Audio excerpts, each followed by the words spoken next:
আজ থেকে সারা দেশে শুরু হয়েছে এইচএসসি ও সমমানের পরীক্ষা। কোভিড ও ডেঙ্গুর শঙ্কার মধ্যে দেশের 11টি শিক্ষা বোর্ডের 12,51,111 শিক্ষার্থী অংশ নিয়েছে। সকাল 10টায় বাংলা প্রথম পত্রের মাধ্যমে পরীক্ষা শুরু হয়। প্রথম দিন থেকে কেন্দ্রগুলোতে সুষ্ঠু পরিবেশ বিরাজ করছে। আইনশৃঙ্খলা বাহিনীর, শিক্ষা প্রশাসন ও সংশ্লিষ্ট সবার সমন্বিত প্রচেষ্টায় পরীক্ষার সুশৃঙ্খল পরিবেশ নিশ্চিতের কাজ চলছে। এবার 9 শিক্ষা বোর্ড, মাদ্রাসা ও কারিগরি শিক্ষা বোর্ডের অধীনে 6,18,015 জন ছাত্র এবং 6,33,096 জন ছাত্রী অংশ নিয়েছে। 9,314 শিক্ষা প্রতিষ্ঠানে 2,797 কেন্দ্রে পরীক্ষা দিচ্ছে। রাজধানীর বিভিন্ন কেন্দ্র ঘুরে দেখেছেন শিক্ষা উপদেষ্টা অধ্যাপক সিআর আবরার। এ সময় সাংবাদিকদের তিনি বলেন, অতীতের প্রশ্নপত্র ফাঁসের অভিজ্ঞতাকে কাজে লাগিয়ে ভালোভাবে সব পরীক্ষা সম্পন্ন করার আশা করছেন তারা। পরীক্ষা শেষ হলে দ্রুততম সময়ের মধ্যে ফল প্রকাশের আশাবাদ জানান তিনি।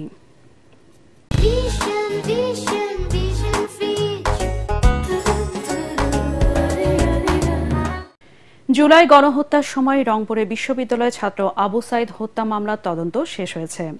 আজ প্রতিবেদন হাতে পেয়েছে প্রসিকিউশন। এই হত্যাকাণ্ডে 30 জনের সম্পৃক্ততা মিলেছে বলে জানিয়েছে তদন্ত সংস্থা।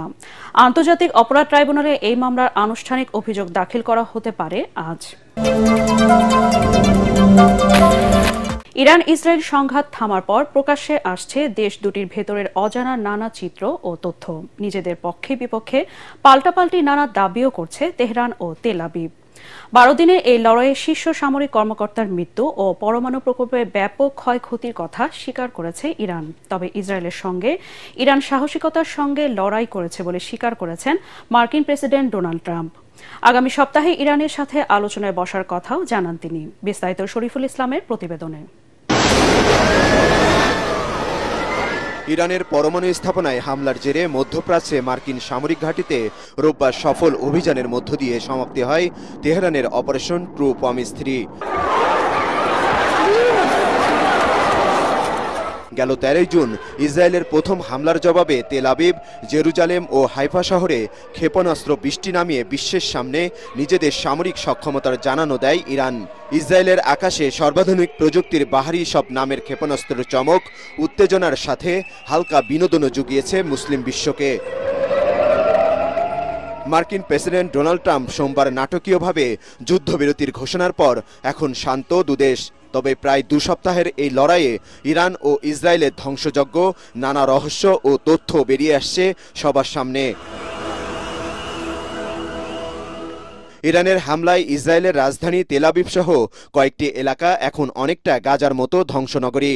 ইসরায়েলি অনেক সেনা ও সাধারণ মানুষের হতাহত হওয়ার তথ্যও নিশ্চিত করেছে নেতানিয়াহু সরকার। অন্যদিকে ইসরায়েলের হামলায় ইরানের বিপ্লবী গার্ড আইআরজিসির শীর্ষ পর্যায়ের কয়েকজন কমান্ডার ও পরমাণু বিজ্ঞানীকে হারানোর কথা স্বীকার করেছে খামেনি সরকার। একই সাথে মার্কিন হামলায় 3টি পারমাণবিক স্থাপনায় ব্যাপক ক্ষয়ক্ষতি হয়েছে বলে জানিয়েছে Iran. Nuclear installations have been badly damaged. আমাদের পরমাণু স্থাপনাগুলি চরমভাবে ক্ষতিগ্রস্ত হয়েছে, এটা নিশ্চিত, কারণ এটি ইসরায়েল এবং আমেরিকান আগ্রাসীদের দ্বারা বারবার আক্রমণের শিকার হয়েছে। এদিকে মার্কিন প্রতিরক্ষা দপ্তর পেন্টাগন ইরানের পরমাণু স্থাপনাগুলোর তেমন ক্ষয়ক্ষতি হয়নি দাবি করলেও উল্টো খতিয়ান দিয়েছে দেশটির শীর্ষ গোয়েন্দা সংস্থা সিআইএ। ইরানের পরমাণু স্থাপনার অনেক ক্ষয়ক্ষতি হয়েছে, যা পুষিয়ে নিতে তেহরানের কয়েক বছর সময় লাগবে বলে আমি মনে করি। তবে এই যুদ্ধে ইরান ইসরায়েলের সাথে চরম সাহসিকতার সঙ্গে লড়াই করেছে বলে স্বীকার করেছেন মার্কিন প্রেসিডেন্ট ডোনাল্ড ট্রাম্প। ইরানের সাথে আগামী সপ্তাহে আলোচনায় বসার কথাও জানান তিনি। ইরান মাত্র একটি যুদ্ধে ছিল এবং তারা সাহসিকতার সাথে লড়াই করেছে। চীন চাইলে ইরানের কাছ থেকে তেল কিনতে পারে। ইরানের আবার পুনর্গঠনের জন্য অর্থের প্রয়োজন। যুক্তরাষ্ট্রের সহায়তায় ইসরায়েল পারমাণবিক অস্ত্র তৈরি করলেও ইরানকে পরমাণু সমৃদ্ধকরণ কর্মসূচি বাস্তবায়নের বিরোধিতা করে আসছে ওয়াশিংটন। তাদের এই দ্বিমুখী নীতি ইরানের না মানাটাই শাপে বর হয়ে দাঁড়াচ্ছে আমেরিকার সামনে। শরীফুল ইসলাম, এটিএন বাংলা।